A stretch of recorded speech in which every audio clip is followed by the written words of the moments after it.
The desert was quiet at 3 in the morning, and Eli Voss liked it that way. He sat inside a metal box that the government called a deep space listening facility and everyone else called a shack, a low, ugly building stuck in the middle of the Atacama Desert in Chile, surrounded by nothing but dust, rocks, and a sky so full of stars it almost felt like a joke. Eli was 38 years old, a staff sergeant with 15 years of military service, 2 commendations, 1 bad knee, and a reputation for doing things the way nobody expected him to do them, which was why they had sent him here. This was not a reward. After his last deployment, where he had made 3 independent decisions, without authorization that somehow all turned out to be correct, his superiors had decided that Eli Voss needed to be somewhere quiet, somewhere he could not do anything interesting, somewhere he could just sit and listen. So here he was, listening to space. The equipment around him was not the most advanced in the world. It was functional, steady, and boring, which was exactly what this posting was supposed to be. His job was simple: monitor incoming signals on a rotating frequency band, log anything unusual, and report to a supervisor who checked his reports once a week and clearly never read them. Eli did his job. He logged every frequency, every burst of static, every dead signal that came in from the darkness. He drank bad coffee, he reread old paperback novels, and he watched the stars through the small window above his desk. On the night everything changed. He was not even supposed to be running the extended band scan. The protocol said to run standard frequencies between midnight and 4 in the morning, but Eli had gotten bored 2 hours in, and boredom in Eli Voss had a way of becoming action, so he widened the scan, pushed into frequency bands that were listed in his manual under a section titled Non-Standard Monitoring, Authorization Required, and told himself he would just look for 10 minutes. He found the signal at 3:17 a.m. It was broken, fragmented. Like someone had thrown a bottle into the ocean and the bottle had cracked before it landed. What came through was not clean data or a mathematical sequence or any of the things that the training films about potential alien contact had told him to look for. It was messy, layered, and structured in a way that felt almost like desperation, like someone yelling from very far away with their voice breaking. Eli stared at the readout for a long time. He ran the automated analysis. The software returned the result corrupted data, non-standard origin, recommend discard, and that was probably the right answer. That was probably the safe, smart, authorized answer. He did not discard it. He put on his headphones and listened to it raw, without filters, without the software cleaning it up, and what he heard was not language, not music, not code. It was all 3 of those things at once, tangled together in a way that made no sense to any train system but somehow, in Eli's chest, made a kind of sense he could not explain. It felt like someone calling for help. He sat back in his chair, he looked at the ceiling, he looked at the manual open on his desk, he looked at the strict rule printed on the laminated card above the console that said no unauthorized transmissions, penalty, immediate suspension. Then he picked up the transmission pad and started building a response.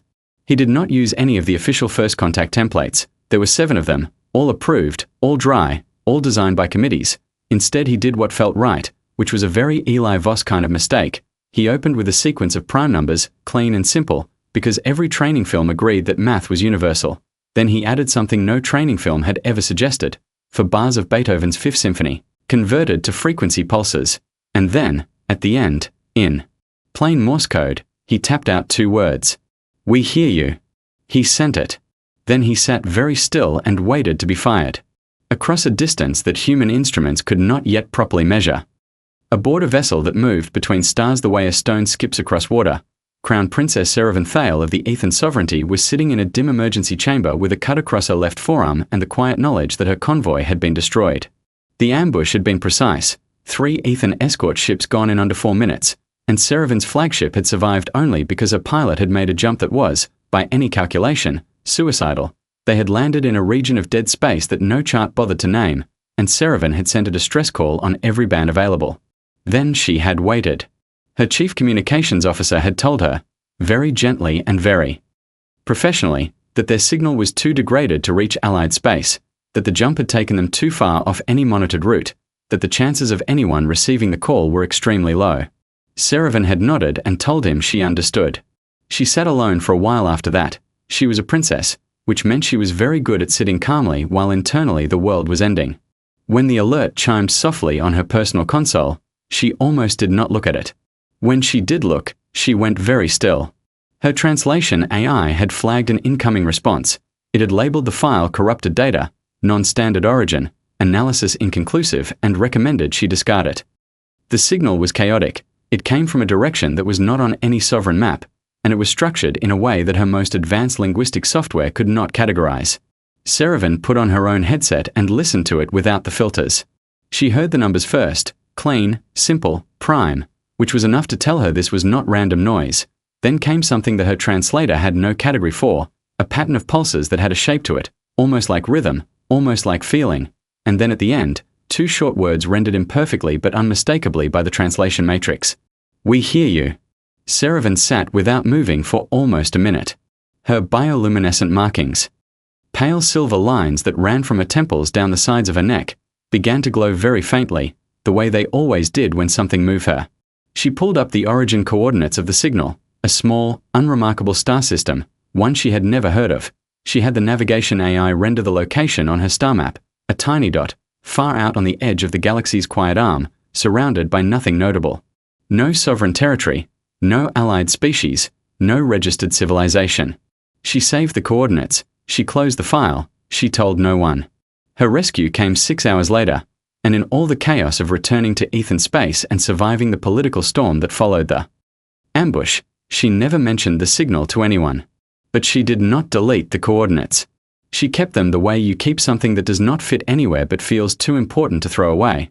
And sometimes, in the months that followed, she would open that file and look at that small star on the edge of nothing, and think about a voice that had no reason to answer.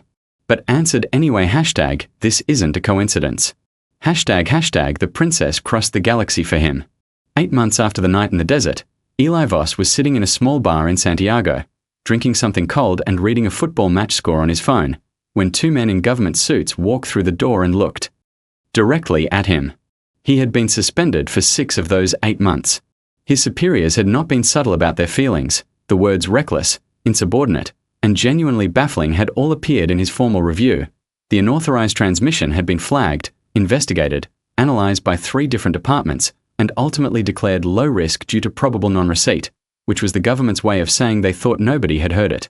Eli had been allowed to keep his rank but reassigned to what was essentially no assignment at all, a status called Administrative Review Pending, which meant he came into an office twice a week, signed a form, and went home. He had spent the last 2 months reading books, fixing a second-hand motorcycle in his apartment parking lot, and trying very hard not to be interesting. The 2 men in suits sat down across from him without asking. The taller one put a phone on the table. On the screen was a satellite image of something in orbit above the moon, something very large, something shaped like nothing human hands had ever built.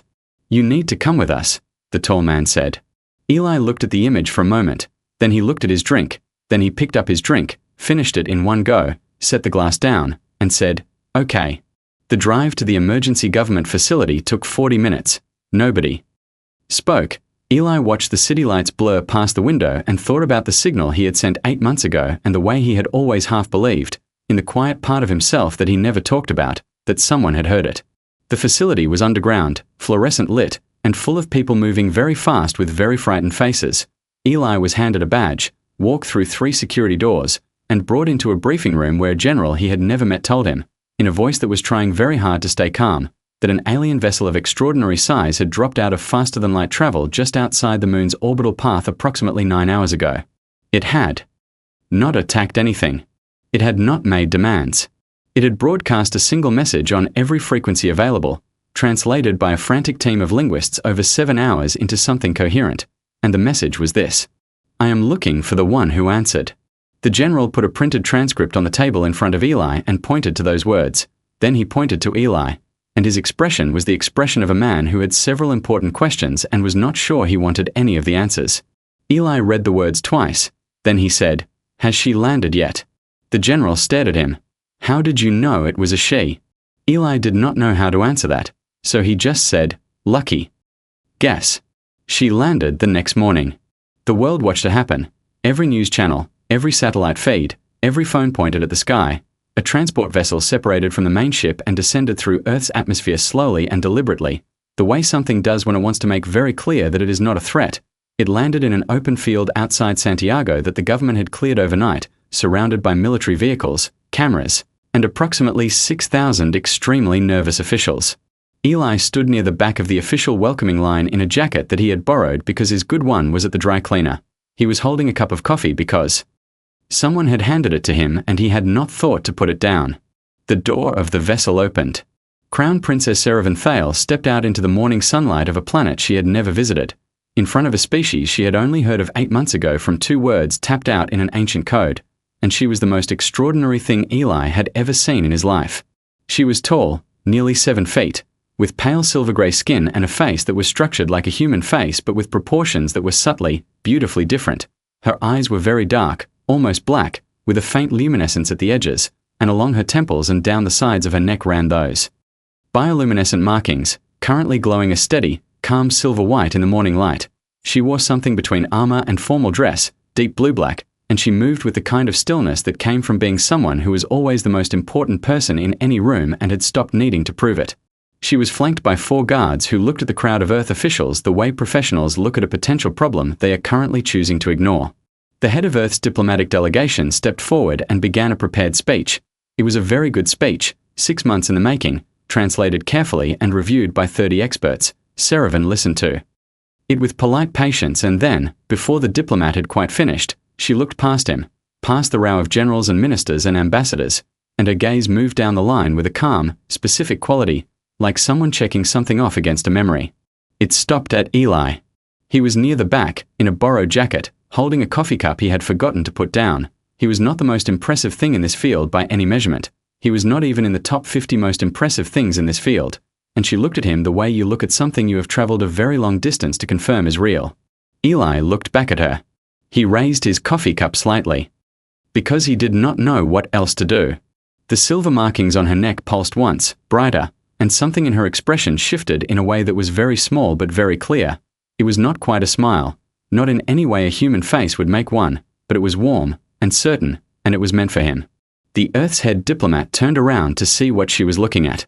He saw Eli. He turned back to the princess. He turned back to Eli again. "Voss," he said, in a low and slightly desperate voice. "Why does she know you?"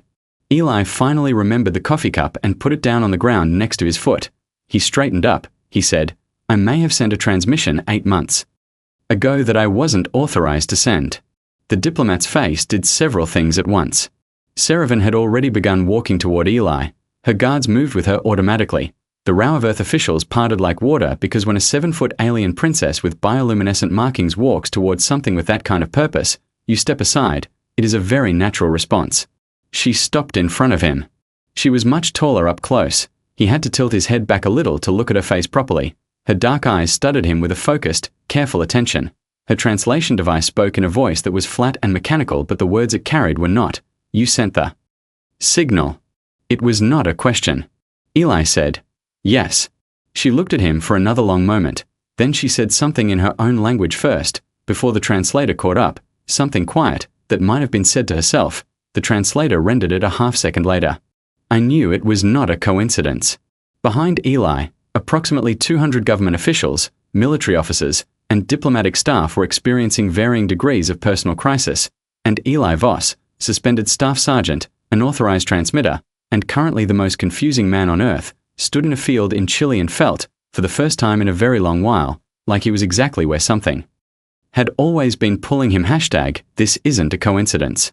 The princess crossed the galaxy for him. Nobody in the history of Earth's diplomatic corps had prepared for this specific situation, which was why they spent 3 days in meetings arguing about it while Eli sat in a government waiting room eating vending machine sandwiches. The debate was about whether to send him. Seravan had made it clear, through her translator, through every formal and informal channel available, that she wished to speak with Eli aboard her vessel. As a gesture of interspecies trust and first contact goodwill, she had invited him personally, and this was, as one very stressed diplomat put it, both the greatest opportunity in human history and a complete logistical nightmare. Because Eli was not a diplomat, he was a suspended staff sergeant with a bad knee and a note in his file that said acts without authorization. He had no training in galactic politics, no knowledge of Ethan culture, no briefings, no protocols. He was, from an official standpoint, the wrong person entirely. But Seravan had not asked for the right person. She had asked for him. On the 4th day, they handed Eli a badge that said Special Diplomatic Envoy in very small letters. gave him a 12-hour crash course in Ethan greeting customs that he mostly absorbed, put him on the transport, and sent him up. The inside of Serevin's flagship was not what Eli had expected, though he could not have said exactly what he had expected. It was enormous, and old, and built with a kind of beauty that did not try to show off. The walls were dark, layered with materials that caught light in a way that was almost warm. The corridors were wide and high, and the crew members who moved through them were of at least 6 different species, going about their work with the focused calm of people who had been doing their jobs for a long time. They all looked at Eli. None of them said anything. Eli nodded at a few of them the way he nodded at people in hallways, which was apparently not an Ethan gesture, because 3 different crew members stopped walking and stared at him with expressions of complete uncertainty. Serevin had given him a personal guide, a young Ethan officer named Kadrin, who was responsible for making sure Eli did not accidentally cause a diplomatic incident. Kadrin had been doing this job for about 4 hours and already looked tired. "You cannot make eye contact with senior officers unless they address you first," Kadrin said, for the second time. "Right," Eli said. He immediately made eye contact with a senior officer. Kadrin made a quiet sound of despair. But here was the thing about Eli Voss that Kadrin had not yet understood and that Serevin was beginning to. The rules he broke were never broken carelessly. He broke them because they did not feel right to him, because something in his gut said that treating a person like they were invisible was wrong regardless of rank, and that instinct was not something he could turn off with a 12-hour briefing, and something strange was happening as a result. The senior officer Eli had made eye contact with had looked startled, then suspicious, then, after Eli gave a small, genuine nod of acknowledgement, had nodded back, with an expression that was hard to read but was not unfriendly. Serevin's head of security was a figure named Commander Veth, enormously tall even by Ethan standards, with a face that showed nothing and a posture that said she had stopped being impressed by things decades ago. Eli met her on his first evening aboard, at the entrance to the observation deck, where he had gone because he wanted to look at the stars and no one had specifically told him not to. Veth looked at him the way a wall looks at something. "This area is restricted," she said, via his translation earpiece. "I didn't see a sign," Eli said. "There is no sign," Veth said. "It is understood." "I didn't understand it," Eli said. "Can I see the stars from somewhere else?" Veth looked at him for a long moment. "Why do you want to see them?"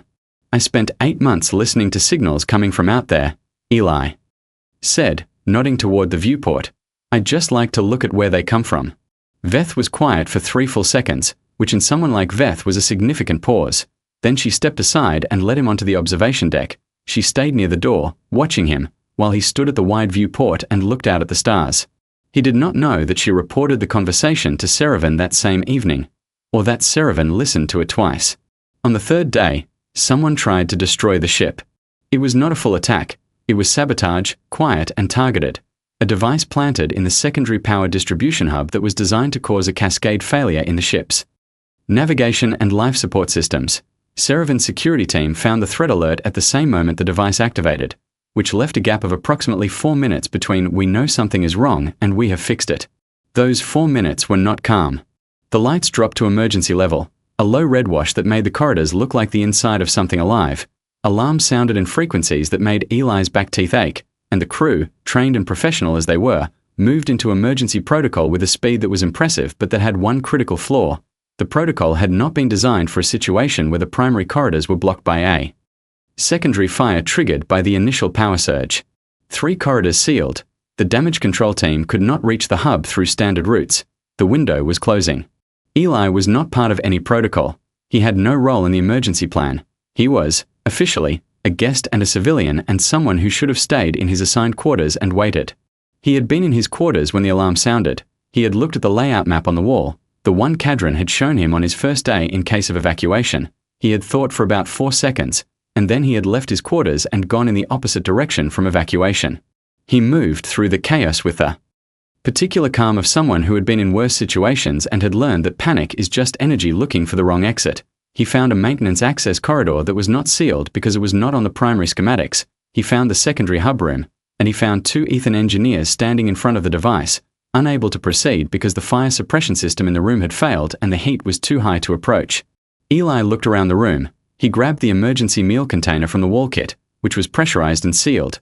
He grabbed the atmospheric seal tape used for hull microfractures. He looked at the layout of the fire, looked at the device, calculated something quickly in his head, and then he did something that both engineers would later struggle to explain accurately in their reports. He threw the meal container at the base of the fire at the right angle to rupture it against the floor, releasing a cloud of cold inert atmosphere that dropped the temperature in a 4-foot radius by enough, just enough.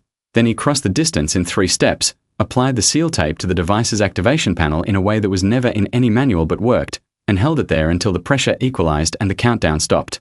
The lights came back up 30 seconds later. The 2 engineers stared at him. Eli looked at the meal container on the floor. "Sorry about your food," he said. He did not know that Serevan had watched the whole thing from the corridor camera feed on her command tablet, that she had watched him calculate and move and hold that panel with his hands while the heat was still wrong, that she had watched him tell the engineers he was sorry about their food. He did not know that when her senior advisor asked her afterward what tactical school had trained that response, she had been quiet for a moment before saying, "None. He just decided someone had to." And he did not know that the silver markings along her neck had been glowing steadily for the entire 4 minutes, in the particular frequency they reached when something moved her deeply. But Cadron noticed. Cadron noticed, and said nothing, and privately decided that his job had just become both more complicated and more interesting than he had originally signed up for. This isn't a coincidence. The princess crossed the galaxy for him. The faction that wanted Serevan gone from power had a name that translated roughly as the Straight Path Council. They were a group of noble houses who believed the Ethan sovereignty should be ruled by tradition, strength, and the kind of pride that did not tolerate anything it could not immediately categorize. They had been waiting for Serevan to make a mistake since the day her father named her heir, and for a long time she had not given them one. Then she had gone to find a human. From the council's point of view, this was not just politically embarrassing, it was a gift. A princess of the sovereignty, traveling to the edge of map space, landing personally on a primitive world, asking for a specific individual by name. An individual who was not a king, not a general, not even an active ranking soldier, a suspended grunt with a bad knee who fixed motorcycles and sent unauthorized radio messages. The story practically wrote itself. They leaked it to the Galactic press on a Tuesday. By Wednesday morning, it was on every major news network across 100-star systems. The headline formats varied by species, but the content was the same. Crown Princess of the Ethan sovereignty develops inexplicable attachment to primitive, travels galaxy for unranked human, Ethan leadership questioned. They ran images of Eli. Specifically, they chose images where he looked the most ordinary, the most unremarkable, the most "this does not make sense," and they ran them next to images of Serevan in full formal attire, regal, and silver and extraordinary, and the contrast was exactly what they intended it to be. The message was simple. She has lost her judgment. The sovereignty deserves better. On Earth, the story hit differently. The first reaction was confusion, then amusement, then something that anyone who had ever studied human group psychology could have predicted if they had been paying attention. Humans discovered that someone had been running a media campaign designed to humiliate one of their own. Eli Voss was, by any formal measure, nobody particularly important in the structure of Earth's government or military, but he was a human, and he had done a human thing in the most purely human way possible. He had heard someone in pain, in the dark, from across the galaxy, and he had answered, and now something very large and very political was trying to use that against him. Earth did not have a significant war fleet. Humanity had been in space for less than a decade.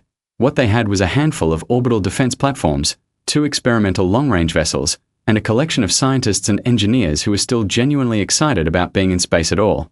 What Earth also had was approximately 8 billion people, a centuries-long tradition of extremely creative problem-solving, an internet infrastructure that was frankly alarming in its reach, and a collective stubbornness that had once caused an entire species to spend 60 years arguing about a border and then rebuild everything on the other side of it just to prove a point.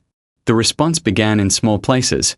A group of communications engineers in South Korea who had spent years studying the same frequency bands Eli had been monitoring quietly traced the council's media network structure and began feeding counter-information into it. Not false information, simply true information that the council had left out, recontextualized and redistributed on every channel they could access. A team in Lagos began mapping the financial connections between council member houses and 3 ongoing trade violations that had been quietly ignored for years. Those maps started showing up in the inboxes of every galactic regulatory body that had a public contact address. In a university in Berlin, a 23-year-old linguistics student who had been obsessed with Ethan language since the first contact announcement posted a detailed breakdown of the council's original press release, specifically the passages that, in direct Ethan translation, contained implications about Serevin's mental fitness that had been softened considerably in the version distributed to human media. The post was read by 4 million people in 6 hours. Anonymous accounts operating across alien social platforms, accounts that had been quietly active for months, built by a community of humans who had been learning galactic digital infrastructure simply because it was interesting, began surfacing old records about the Straight Path Council, voting. Histories, trade decisions, the names of the Ethan noble houses they were connected to and what those houses had done in the last decade. It was not an attack, it was just information, suddenly and comprehensively available. And then every major Earth government released a joint statement. It was very short, it was written in 17 languages and translated into 43 more, and it was, on the surface, perfectly polite. It expressed Earth's hope for continued peaceful relations with all spacefaring civilizations and its confidence in Princess Serevin Thale as a diplomatic partner, and tucked inside that politeness, in the specific phrasing chosen by people who had spent centuries writing things that meant exactly what they needed to mean, was a sentence that translated across all 43 languages into something that very clearly communicated. We are watching, and we have very good memories, and we are not as small as you think we are. The galactic press, which had expected humanity to be confused or upset or perhaps to issue a formal complaint, instead spent 3 days trying to explain what exactly had just happened. One analyst on a network based out of the Ethan capital described it as a species that does not yet have the ships to fight a war, demonstrating that it does not need ships to make a point. Eli was in a private meeting room aboard Serevin's flagship when Kadran came in and placed a tablet on the table in front of him showing a summary of everything Earth had done in the last 72 hours. Eli read through it slowly. Then he put the tablet down and stared at the wall for a moment. I didn't ask them to do any of that, he said. It was not quite a protest and not quite an apology. It was the voice of someone who was genuinely moved and genuinely embarrassed in equal measure. Kadran, who had been watching humans for several days now and had begun to form some theories, said carefully, "Did you expect them not to?" Eli thought about it. "No," he said, after a moment. "I guess I didn't." He was quiet again. Then he said, "Is she okay?" Kadran blinked, in the middle of a galactic political storm generated entirely by her association with him, with her court in crisis and 3 noble houses publicly calling her judgment into question. His first and only question was whether she was okay. Kadran had been briefed extensively on human behavior patterns, and this still caught him slightly off guard. "The princess is managing the situation," Kadran said. "That's not what I asked," Eli said. He found her an hour later in the ship's secondary observation gallery, a smaller, quieter version of the main one, with a curved viewport that looked out over a stretch of open space that had no name on any chart. She was standing with her back to the door, her hands clasped behind her, watching the dark. Her silver markings were dim, which Eli had come to understand meant she was tired. He walked up and stood next to her, not too close, not too far, and looked out at the same stretch of dark. "I'm sorry," he said, "about all of this." She turned her head slightly to look at him. "You did not cause this," she said. "I sent an unauthorized transmission 8 months ago that started all of it," he said. "You answered when no one else did," she said, and her voice carried something that the translator rendered in flat, functional words but that Eli heard clearly anyway. There was no version of those words that was not important. They stood there for a while in the quiet of the observation gallery while somewhere across the galaxy, Earth continued its 72-hour campaign, and the Straight Path Council began to realize that they had picked the wrong thing to make into a story. "Why did you come yourself?" Eli said at last. "You could have sent anyone." Serevin was quiet for a moment. Her markings shifted, a slow pulse of something warmer than silver. "I could have," she said, "but I needed to know if the voice was real, if the warmth in it was real, or if I had only heard what I wanted to hear." "And now," Eli said. She looked at him fully then, and her dark eyes were calm and certain and very direct. "Now I know," she said. The Straight Path Council called an emergency session of the Imperial Court 3 days later.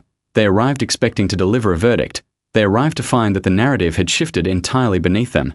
What had been a story about a princess's poor judgment had become a story about a species that nobody had taken seriously doing something that nobody had expected. And Serevin, standing at the head of her own court, looked at the council with the particular expression of someone who has been waiting for this moment since long before the moment thought it was ready. She had something to say, and the galaxy, for the first time, was listening. #This isn't a coincidence. #The princess crossed the galaxy for him. The imperial throne room of the Ethan sovereignty was built to make everyone inside it feel small. The ceiling was high enough to lose in shadow. The walls were carved from a dark stone that held light inside it like memory.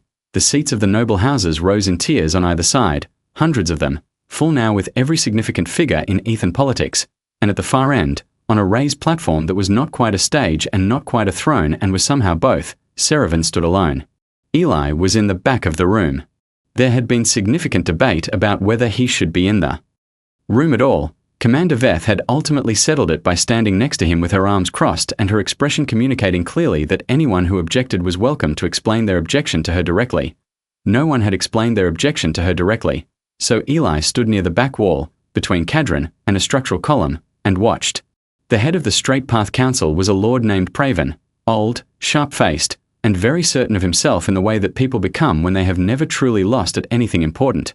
He stood at the speaker's position below Seravan's platform and made his case in the measured, formal cadence of someone who had practiced it many times. The substance of it was this: a princess must demonstrate judgment. Judgment means understanding value, hierarchy, and the proper order of things. Choosing to elevate a primitive, unranked creature from an unregistered world as a matter of personal preference was not judgment, it was sentiment. Sentiment was not a quality the sovereignty needed in its leader. The court should consider whether Seravan was prepared to set aside this distraction and return her attention to what mattered. He spoke for 11 minutes. When he finished, the room was quiet in the particular way that rooms get quiet when everyone is waiting for something that will matter. Seravan did not move for a moment. She stood with her hands at her sides and looked at Praven with an expression that was perfectly calm, and then she began to speak. She did not use notes, she did not raise her voice. She spoke in the clear, steady way of someone who has thought about something for a long time and no longer needs to search for the words. She said, the sovereignty was founded on a specific belief, that when someone calls out in the dark, you answer, not because it benefits you, not because they are worth answering by any calculation of rank or power, but because the call itself is reason enough. That principle was in the first charter of the sovereignty, written by founders who had themselves once been the smaller, weaker voice calling out, and it was the principle that had made the sovereignty worth anything at all. She said, 8 months ago, her convoy burned, every allied ship was silent, a world that barely knew the stars existed heard her voice and answered it, with no benefit to themselves, with no knowledge of who she was or what it might cost them, with nothing but the decision that someone was in pain and that was sufficient reason to respond. She said that the being who sent that answer was standing in the back of this room right now, and that there was no measurement of rank or civilization that could make that action smaller than it was. She said. Lord Praven called it sentiment. She called it the only thing she had ever seen that reminded her of what the sovereignty was supposed to be, and if the court decided that her recognition of that quality was a disqualification from leadership, then the court was telling her something very important about itself. She stopped. The room was silent for a long moment. Eli did not understand most of what she had said. His translator earpiece caught fragments, general shapes of meaning, but he understood the tone, and he understood the stillness in the room after she finished, and he understood the look on Praven's face, which was the look of a man whose ground has shifted under him and who has not yet admitted it to himself. Then something happened that Praven had not planned for. One of the noble houses on the left tier, a house that had been neutral through the whole proceeding, signaled their position flag in support of the princess. Then another. Then 3 more. It did not happen all at once. It happened the way things happen when people have been waiting for someone to go first, one at a time, and then faster, and then it was not a trickle anymore. The Straight Path Council watched their coalition come apart in real time, and there was nothing graceful to do about it. Praven left the speaker's position without another word. Cadron exhaled very slowly next to Eli. It is done, he said quietly. Eli watched Seravan on the platform. She had not moved. Her markings were glowing now, a warm, steady silver that lit the space around her shoulders. She looked out at the court with an expression that was not triumphant and not relieved. It was something quieter than either of those things, something that looked like someone who had held a difficult thing for a long time and had finally been allowed to set it down. She found him afterward in a side corridor off the main chamber. Just the two of them, the noise of the court behind a closed door, the corridor lit by the same low ambient glow as the rest of the ship. You understood some of it, she said. It was not a question. Enough, Eli said. She looked at him for a moment. Her markings were still glowing that warm silver. You are not afraid of any of this, she said. The ship, the court, the politics, none of it makes you afraid. Eli considered being honest, which he usually was. The politics kind of makes me afraid, he said. The rest of it is just new. I've always been okay with new. Something in her expression shifted in a way he was starting to recognize. That small movement that was not quite a smile but was the Ethan version of one. On my world, she said. When we want to know if something is real, we say, follow it past the point where following it is easy. If it is still true after that, it is real. We have something like that too, Eli said. We just usually say it after the fact. She tilted her head slightly. Is that what you are doing, saying it after the fact? Eli thought about a desert at 3 in the morning. A broken signal.